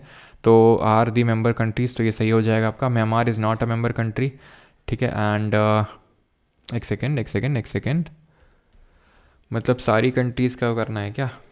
मगर सारी कंट्रीज़, क्योंकि बांग्लादेश मेंबर है, भूटान मेंबर है, नेपाल भी, इंडिया भी, श्रीलंका भी और मालदीव्स भी है। यहाँ पर मालदीव्स नहीं है, मुझे लगा कि ठीक है 2-3-4 कंट्री से भी काम चलेगा, लेकिन ठीक है सारी कंट्रीज़ देखनी है, तो option number C. Indonesia is not a member, Myanmar is not a member, और ये सारी मेंबर्स तो हैं, लेकिन यहाँ पर मालदीव्स मिसिंग है। Which of the following is और are not an official language of the United Nations. अभी मैंने आपको बताया यूएन का इसमें से लैंग्वेज कौन सा नहीं है, बताओ।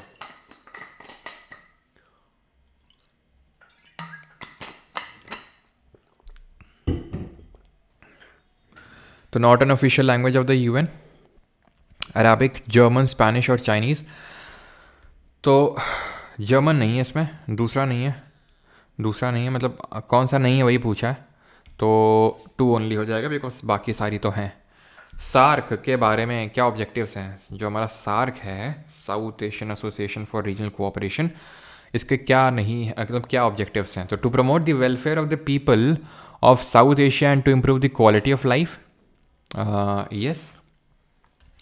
To promote strength and collective self reliance among the countries of South Asia,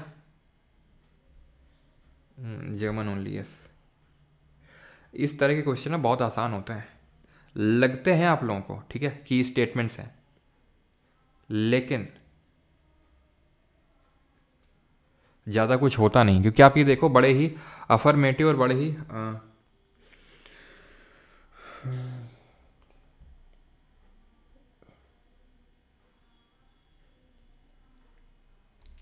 sir BIMSTEC में मालदीव्स क्या चीज़?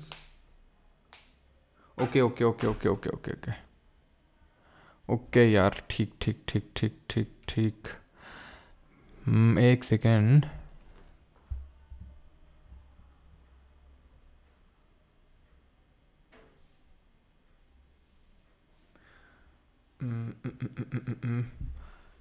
क्या इसका सी मतलब क्या होगा? ये मैंने क्या लगा इसमें? ओके ठीक है यार, इसमें म्यांमार होगा। एक सेकेंड, ठीक है। मालदीव्स, भारी मिस्टेक हो गया यार, ठीक है, मैंने उल्टा बता दिया आई थिंक आपको। मालदीव्स इसमें नहीं है, म्यांमार है, ठीक है। तो मालदीव्स नहीं है, म्यांमार है। ऑप्शन नंबर बी यहाँ पर सही आंसर होगा, ठीक है, ध्यान रखिएगा। म्यांमार आपका आसियान में भी है और यहाँ पर भी है, यस, ठीक है। Maldives is not a member. ये मेंबर है आपका बांग्लादेश, ठीक है, इंडिया, म्यांमार, ठीक है, श्रीलंका, जो कि मैंने वहाँ पर लिखवाया भी था, मतलब लिखा भी था वहाँ पर, ठीक है, स्लाइड में, थाईलैंड और एनबी, नेपाल और भूटान, ठीक है, माय बैड। तो यहाँ पर आपका मालदीव्स नहीं है, म्यांमार होगा, ऑप्शन नंबर बी आंसर होगा, ठीक है। Maldives is not a member, और यहाँ पर इंडोनेशिया मेंबर नहीं है। तो म्यांमार आपका यहाँ पे भी है, एंड जो आसियान कंट्रीज़ हैं उसमें भी मेंबर कंट्री है। Maldives is not a member, ठीक। अगले पे आते हैं, तो यही होता है थोड़ा सा, ठीक है, कन्फ्यूजन एम में, और इसी तरह से, तो थोड़ा सा ध्यान रखिएगा इसका। आगे बढ़ते हैं, तो ये आपका दूसरा भी होगा, तीसरा भी होगा, चौथा भी होगा, सारे सब के लिए काम करता है ऑप्शन नंबर सी। हाँ, तो ये बढ़िया क्वेश्चन है। Which of the following statement are correct about the composition of G20। तो G20 के कॉम्पोजिशन के बारे में कौन सा सही है? CAPF 2014 का क्वेश्चन है ये। All G7 countries are the member of G20, ये तो हमने देखा ही था, ये तो सही होगा। वो पूरा हमने देखा था, ये G7, then G8 and then पूरा G20। तो सारी G7 कंट्रीज, यानी कि पहला वाला तो सही होगा। और क्या पूछा है? करेक्ट ही पूछा है ना, करेक्ट, ठीक है। तो 1 तो होगा, तो ये दोनों ऑप्शन तो नहीं होंगे। अब 1 and 4 होगा या 1 2 3 होगा, यानी कि या तो ये होगा सही या ये दोनों सही होंगे। यानी 2 और 3 में अगर एक भी गलत हुआ तो आपका पहला ऑप्शन जाएगा और तीसरा सही होगा। All BRICS countries are members of G20। तो ब्रिक्स कंट्रीज की अगर देखें तो 2024 का ही है, यानी कि आपका Brazil, Russia, India, China, south Africa है, तो हैं, चलो। लेकिन जो अभी नई मेंबर कंट्रीज़ बनी, Saudi, Egypt, UAE, Ethiopia, Iran, Indonesia, तो ईरान तो मेंबर नहीं है G20 का। चलो ठीक है, आप ये नहीं पकड़ पाए, आप ये तो पकड़ सकते हो ना, all ASEAN countries are member of G20। तो आसियान में हमारे कितने सारे कंट्रीज आ रहे थे? ब्रूने, लाओस, कंबोडिया, थाईलैंड, वियतनाम, ये सारे कंट्रीज। तो एक्चुअल देखा जाए तो आसियान में, if I am not wrong, Indonesia he G20 का पार्ट है, बाकी तो कोई G20 का पार्ट ही नहीं है। ये ब्रूने वगैरह तो कहीं आपको नहीं देखेंगे G20 में, तो ये तो होगा ही नहीं बिल्कुल, ठीक है। तो अगर आप इसको हटा दिए थे तो आपके पास ऑप्शन नंबर सी यहाँ पर बच जाएगा, ठीक है। यानी all G7 member countries are members of G20, and ये अपने आप सही हो गया कि all permanent members of the UNSC, are members of G20। तो कितने परमानेंट मेंबर्स हैं जरा बताइए यूएनएससी के। The headquarters of the Bay of Bengal Initiative for multi-sectoral technical and economic cooperation कहाँ पे लोकेटेड है? तो कहाँ पर है ये? BIMSTEC, which stands for this, और इसमें कौन कौन से आपका बांग्लादेश है, इंडिया है, और म्यांमार है, श्रीलंका है, थाईलैंड है, और आपका नेपाल और भूटान है। ठीक, तो कहाँ पर है? तो यानी इसमें भी ये भी कई बार पूछ लेता है कितनी मेंबर कंट्रीज में, 7 देश इसका हिस्सा हैं। बाकी इसमें कोलंबो नहीं, इसका हेडक्वार्टर कहाँ पर है? ढाका बांग्लादेश में इसका हेडक्वार्टर है। ढाका बांग्लादेश में ही सार्क बना था, लेकिन सार्क हेडक्वार्टर काठमांडू नेपाल में है। Which of the following countries is not a founding member of the NDB, new development bank का फाउंडिंग मेंबर कौन नहीं है? इंडिया, चाइना, रशिया या फिर बांग्लादेश? तो हाँ, एनडीबी का फाउंडिंग मेंबर कौन नहीं है? एनडीबी क्या है? ब्रिक्स की बैंक है ये। अब ब्रिक्स में तो ये तीनों ही थे फाउंडिंग मेंबर, बांग्लादेश नहीं है। ठीक है, ऑप्शन नंबर डी सिंपल है, एलिमिनेट करना। Which one of the following international organisation consider its core responsibility as providing financial help to member countries which are experience balance of payment problem? तो उन countries को help करना जिनमें balance of payment की, भुगतान संतुलन की क्राइसिस चल रही है, उनको असिस्ट कौन करता है? तो यहाँ पर सही आंसर क्या होगा? आईएमएफ, इंटरनेशनल मॉनेटरी फंड, जिसका हेडक्वार्टर कहाँ पर है? Washington DC. जो कैसे बना था? जो आपका बना था ब्रिटेन वुड कॉन्फ्रेंस है। ठीक है, which was form through Bretton Woods conference in 1944। और इसका ट्विन ऑर्गेनाइजेशन कौन सा है? World Bank. वर्ल्ड बैंक के रिगार्डिंग एक चीज़ ध्यान रखना कि जो वर्ल्ड बैंक होता है आपका, ठीक है, ये पहले जाना जाता था आईबीआरडी के नाम से, International Bank for Reconstruction and Development. बाद में वर्ल्ड बैंक बना है, पहले International Bank for Reconstruction and Development होता था, आईबीआरडी। ठीक है, which of the following best describes BRICS? तो इनमें से कौन सा ब्रिक्स को सही से डिस्क्राइब करता है? Group of 5 nuclear powers, a group of 5 industrialised nations, a group of 5 major emerging economies, a group of 5 potentially strong UNSC members from the countries of the Global South. भाई UNSC के permanent member की अगर बात करें तो China तो है ही है। चाइना, ग्रुप ऑफ 5 पोटेंशियल, अभी इसमें क्या है कि भाई चौथा ऑप्शन ये बोल रहा है ये पोटेंशियल यूएनएससी के परमानेंट मेंबर हैं, पोटेंशियल मेंबर्स। ठीक है, तो चाइना तो इज़ ऑलरेडी अ मेंबर। वैसे तो ये ग्रुप अलग से बना हुआ है, उसको बेसिक ग्रुप बोलते हैं, बेसिक। ठीक है, जिसमें ब्राज़ील और ये अर्जेंटीना और क्या बोलते हैं, साउथ अफ्रीका, इंडिया, ये सब आते हैं। ठीक है, बेसिक ग्रुप आता है उसमें। लेकिन ठीक है, ये वाला तो बिल्कुल ही हट जाएगा because China is already a part. 5 major emerging economies हैं ये। ठीक है, देन आते हैं recently which of the following countries were placed in the grey list of FATF में कौन अभी प्लेस्ड हुआ था? तो अभी मैंने आपको बताया था कि एफएटीएफ की एक ब्लैक लिस्ट होती है जिसमें 3 मेंबर कंट्रीज़ हैं, है ना। एक तो डीआरसी है, ईरान है, और आपकी कॉन्गो है। मतलब डीआरसी है, that is democratic Republic of Congo, Korea है और ईरान है। ग्रे लिस्ट में अगर बात करेंगे एफएटीएफ की तो ये अभी रिसेंट में टर्की एंड यूएई होंगे। आसियान के बारे में कौन सा सही है बताओ? Chairmanship of ASEAN rotates annually based on the alphabetical order of the English names of the member states. Chairmanship is decided by voting among the member state. Motto of ASEAN is one vision, one identity, one community. 12th August is celebrated as ASEAN Day. बताओ। तो मोटो तो यार सही है, देखो यहाँ पे तो ये जो आपका जो थर्ड वाला है वो तो सही होगा ही होगा। ठीक है, ठीक है, थर्ड वाला तो सही होगा ही होगा। तो ये वाला गया आपका। और ये 12 अगस्त नहीं होगा, डेटा है। ठीक है, 8 अगस्त को होता है ये आपका, ये गलत होगा आपका। तो ऑप्शन बच गया एक, यानी 1 और 3। दूसरा वाला अपने आप गलत हो गया और पहला वाला अपने आप सही हो गया, तो 1 और 3 इसका सही आंसर हो जाएगा। Not a permanent member of the UNSC का परमानेंट मेंबर कौन सा नहीं है? फ्रांस नहीं है, चाइना नहीं है, जापान नहीं है, फिर यूके नहीं है। तो जापान नहीं है यूएनएससी का परमानेंट मेंबर। हमने देखा था जो कंट्रीज़ काफ़ी पावरफुल थी वो बन गई थी इसका मेंबर। ठीक है, क्लियर। आगे है UN, which of the following UN organisation has been awarded with Nobel Prize twice? 2 बार किसको नोबेल प्राइज़ मिला है? International Panel on Climate Change, International जो एटॉमिक एनर्जी एजेंसी है, UNHCR या फिर यूनिसेफ?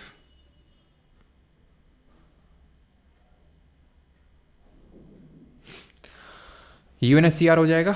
यूनिसेफ को तो मिला ही नहीं है नोबेल, ठीक है। UNHCR को 2 बार मिला है आपका, 1954 में मिला है, मैंने आपको लिखवाया भी था वहाँ पर, 1981 में वर्ल्ड फूड प्रोग्राम को भी रिसेंट मिला है 2020 में, और इंटरनेशनल लेबर ऑर्गेनाइजेशन को मिला है 1969 में। Consider the following statement about Shanghai Cooperation Organisation, SCO के बारे में स्टेटमेंट्स है। One of the goals of the SCO is to promote a new democratic, fair and rational international political and economic order. Iran is a permanent member of the SCO। Iran एक permanent member है SCO का। बताओ जल्दी से। Priyanka, Japan, हाँ Japan सबका सही है।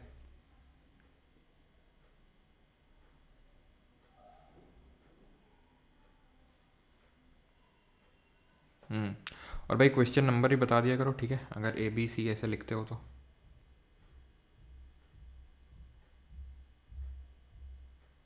चलो भाई, तो अब ये तो अभी हमने देखा था, ईरान अभी सबसे रिसेंट मेंबर बना है, ठीक है, 2023 में ज्वाइन किया है, और ये गोल भी है, तो option number C both 1 and 2। 19th which of the following UN organisation has not been awarded Nobel Prize, इनमें से किसको नोबेल नहीं मिला है? WFP, ILO, यूनेस्को या फिर UNHCR को? तो ये बड़ा आसान सा क्वेश्चन है, सीरियस 2024। यूनेस्को को नहीं मिला है। 21 बीमस्टेक के बारे में कौन सा सही नहीं है?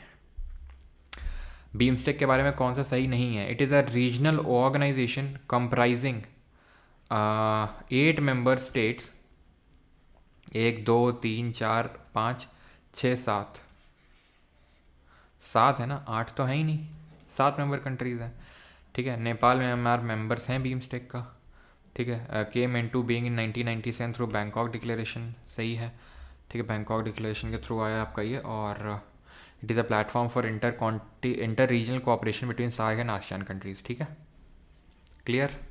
आगे बढ़ें। इज़ और आर करेक्ट अबाउट G20 के बारे में कौन सा सही है? जल्दी से बताओ, पढ़ो। लैंग्वेज यार बता तो दिया है, कहाँ सो रहे हो? Arabic, Chinese, English, French, Russian, Spanish, क्या मतलब काम वाम करके कुछ निपटा विपटा के आ रहे हो क्या, कि भाई चलो अभी क्लास तो चली रही है, कुछ काम वाम करके आते हैं, अब तुमको होश आ रहा है कि सर वो बात बताई नहीं आपने? मतलब कहाँ सो रहे थे अभी तक?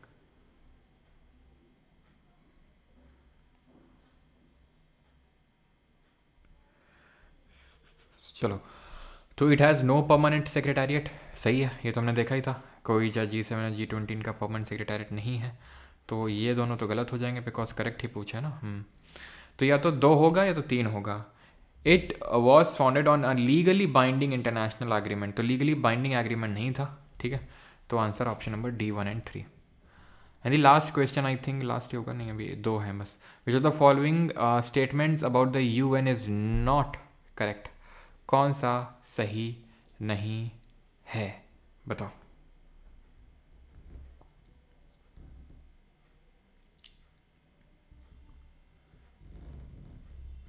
सर मेरा ऐप पे क्लास नहीं चल रहा है, क्या दिक्कत आ रहा है? हैं सर? कॉफ़ी क्लब आता नहीं है, ठीक है, बता देंगे अभी। चलो, so all the main bodies of United Nations such as General Assembly, the Security Council, the Trusteeship Council was established with the founding of UN in 1945. Not correct पूछा है। UN systems comprise not only the main bodies but also the funds, ये तो सही होगा आपका। funds, program, specialized agency आती हैं। specialized agency of the UN systems are funded by both voluntary and assessed contributions. The programs and funds of the UN systems are financed only through assessed contributions. Only through assist contributions, ये गलत होगा आपका, ठीक है। Which of the following is not in the world bank group, तो world bank group में कौन सा नहीं है? तो भैया जो वर्ल्ड बैंक होता है ना, तो उसके ग्रुप में काफ़ी सारी कंट्रीज़ आती हैं, जैसे कि फॉर एग्जांपल यहाँ पे मैं लिखता हूँ कौन कौन सी, कुछ तो यहाँ पर लिखी हुई है, जैसे कि जो ICSID है वो मेंबर होता है, मीगा भी मेंबर ग्रुप है इसका, है ना। IFC भी है, बट ये IPFSD नहीं है। 5 ऑर्गेनाइजेशन होते हैं वर्ल्ड बैंक ग्रुप में, 5, 3 तो ये मैंने जो टिक करवाए वो हैं, और एक तो है आपका ये IBRD जो मैंने बताया था, जो मर्ज हो चुका है, international Bank for reconstruction and development, ठीक है, चौथा ये हो गया। और IDA नहीं है ना यहाँ पे, एक IDA करके है, it is international development association, international development association. तो ये 5 ग्रुप्स हैं, मीगा, मीगा, ICSID, IFC, IBRD और IDA। अच्छा ठीक है, सेकंड लास्ट क्वेश्चन है, which of the following statement about the non permanent member of the security council of the UN is और are correct? Their total number is now 10 but was originally only 6। They are elected for a term of 2 years only. तो दूसरा वाला तो हमने पढ़ा ही है कि 2 साल के लिए नॉन परमानेंट मेंबर को इलेक्ट किया जाता है ना, जो 10 नॉन परमानेंट मेंबर है। बाकी पहला वाला भी सही है कि अभी तो 10 मेंबर होते हैं, लेकिन पहले 6 मेंबर हुआ करते थे सिर्फ UNSC का, जो क्या बोलते हैं, नॉन परमानेंट मेंबर होते हैं वो। विच of the following Nations is not a permanent member of G7? का परमानेंट मेंबर कौन नहीं है? G7 ग्रुप ऑफ 7, तो ये मेनली डेवलप्ड कंट्रीज हैं, इंडिया पार्ट नहीं है G7 का। हाँ जी, अभी आ जाओ SSC क्वेश्चंस पे। इसमें ज़्यादा क्वेश्चंस नहीं है, थोड़े से ही क्वेश्चंस हैं बस, ठीक है।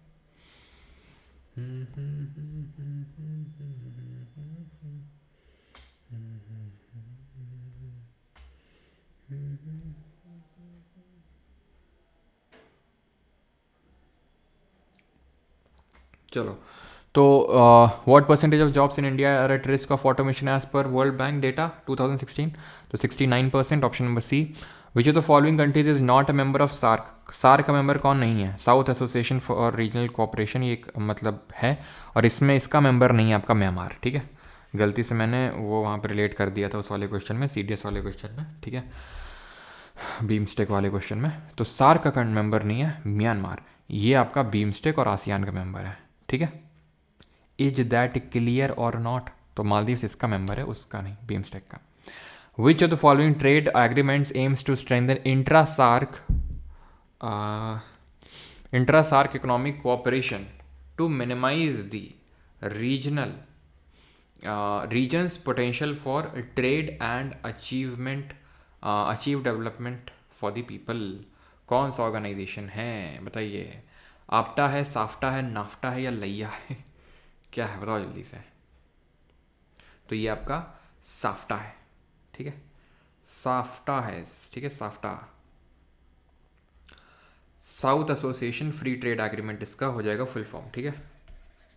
साउथ एसोसिएशन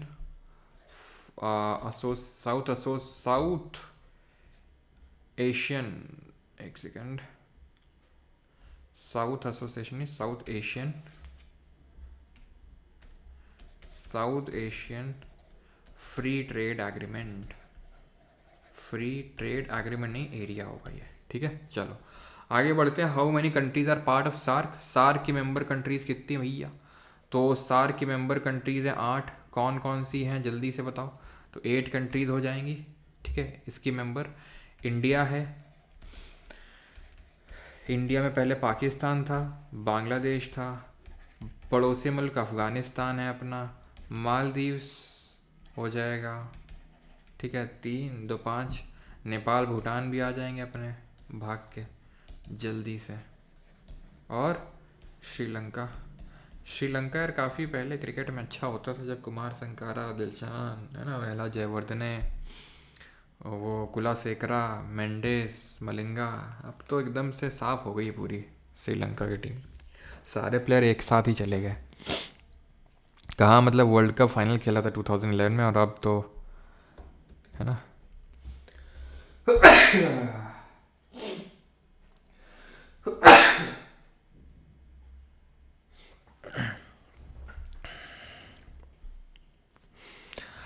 क्रिकेट की बात करके गलती कर दी लगता है। I2U2 is a initiative also referred as, तो I2 का है मतलब ईरान, सॉरी ईरान बोल रहा हूँ, इज़राइल, इंडिया, और U2 का मतलब है UAE एंड USA। तो it is a east Asian इस क्वाड, ठीक है। UN सस्टेनेबल डेवलपमेंट गोल कौन सा है बताओ जल्दी से?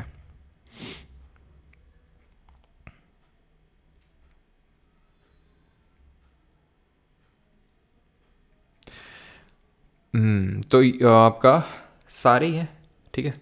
ये हम जब एनवायरनमेंट पढ़ेंगे तो वहाँ पर आपको याद कराऊंगा कि पहले में कौन सा है, दूसरे में कौन सा है, पूरे 17 के 17 हम देखेंगे, ठीक है। तो यहाँ पर ABCD होगा, ऑलराइट। I2U2 में देखो यूरोपियन तो होने सर आप वेस्ट एशियन करो यार, ठीक है, बिकॉज इसराइल तो वेस्ट, इसराइल और ये दोनों कंट्रीज़ तो वहीं का पार्ट है ना, इसराइल और यूएई, ठीक है। तो वेस्ट एशियन स्क्वाड करो इसमें, वेस्ट एशियन क्वाड, ठीक है। ऑप्शन नंबर सी आंसर होगा इसका। Which institution launched a list of 50 iconic Indian heritage textiles, किसने लॉन्च किया? तो ये यूनेस्को ने लॉन्च किया है। Dash was established in 1948 with 23 countries as global trade organisation. तो 23 कंट्री के साथ कौन स्टैब्लिश हुआ है? तो ये आपका GATT GATT GATT general agreement on trade on agreement on tariff and trade है ना, और इसी के बाद ही आपका बना था world trade organisation WTO। Waste हुई होगा भाई यार, वेस्ट होगा, वेस्ट होगा।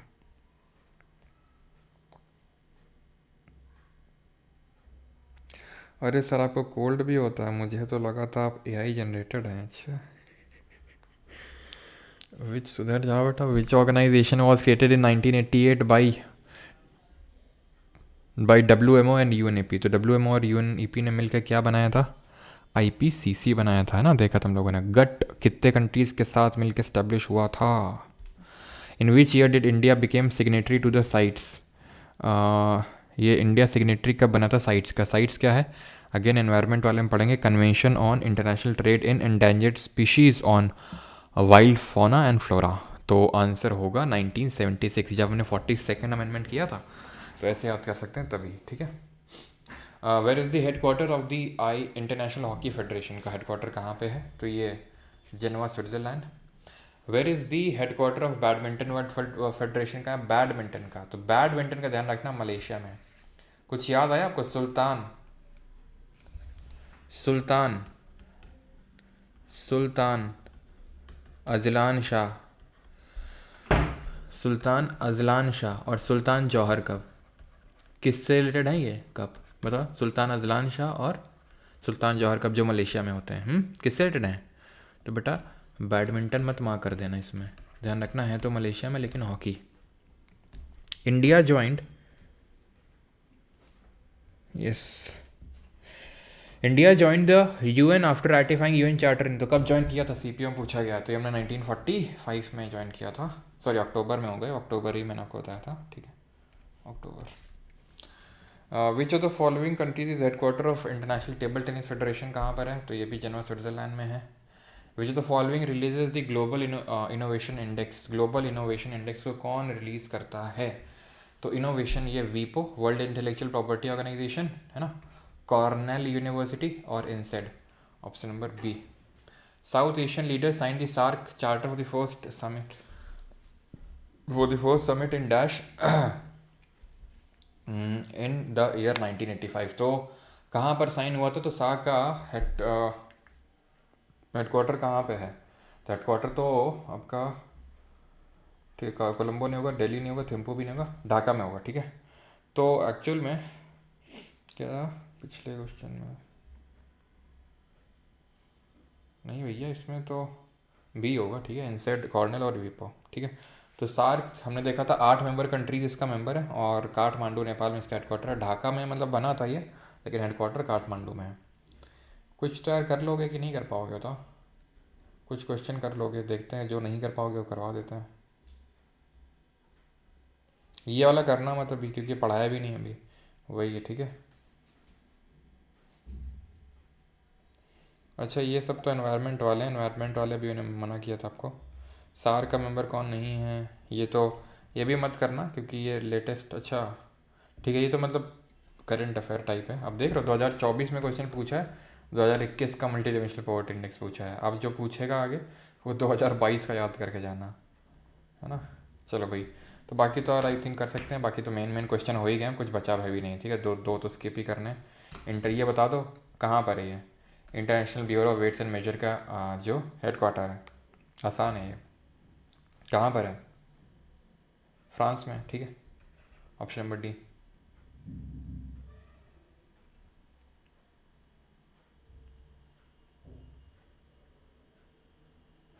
तो भाई अब आज का लेक्चर होता है यहाँ पर ख़त्म फाइनली। एंड जिसको भी बैच वगैरह लेना है तो ये यहाँ पर से जाके ले सकते हो आप, ठीक है। एंड कहाँ से? परमार अकेडमी ऐप से, जहाँ पर आपको सारी चीज़ें मिल जाएंगी। एंड कल करेंगे नेशनल ऑर्गेनाइजेशन, ठीक है, जो राष्ट्रीय संगठन है वो। सर आज ट्रैविस हेड को जल्दी आउट करवा देना। अरे सिस्टम पाड़ देंगे, बोला नहीं था शुरू में। ट्रैविस हेड, सोचो अगर आज ट्रैविस हेड ने एकदम फिर मार कुटाई मचा दी और इंडिया हार गया तो ट्रैविस हेड को नेशनल एनिमी घोषित कर दिया जाना चाहिए फिर तो हमारे हिसाब से। I2U2 बता दो सर। I2U2 कंट्रीज़ का ग्रुप है, जैसे ब्रिक्स कंट्रीज़ का ग्रुप है, सार्क है, G7 है, वैसे I2U2 4 कंट्रीज़ का ग्रुप है। इसराइल, इंडिया, यूएई और यूएसए का। बैड बाय तुम्हारा ऐप नहीं चल रहा है, तो जो ये नंबर है ना व्हाट्सएप नंबर, जो ये क्वेरी नंबर है जहाँ पर आप टीम के साथ कनेक्ट हो सकते हैं और कुछ भी डाउट पूछ सकते हैं, तो वो वाले नंबर पे आप बोल दो, तो वो क्या है ना कि ऐप वालों से बोल देंगे, तो आपका ऐप चलो मतलब अगर कुछ होगा तो चल जाएगा।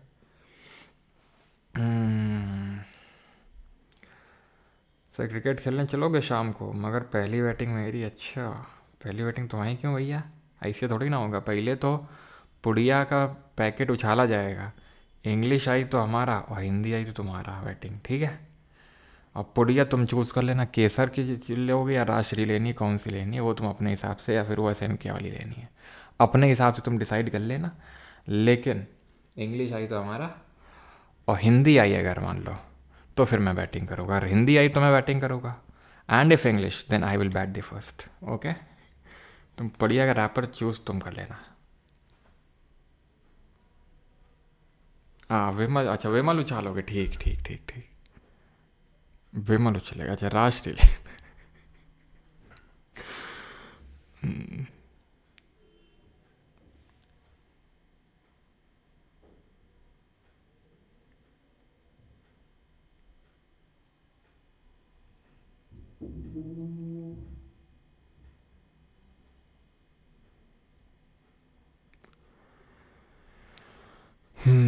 आएगा, जल्दी आएगा, है ना।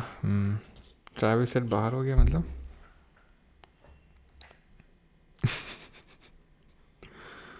क्या पीटी सर।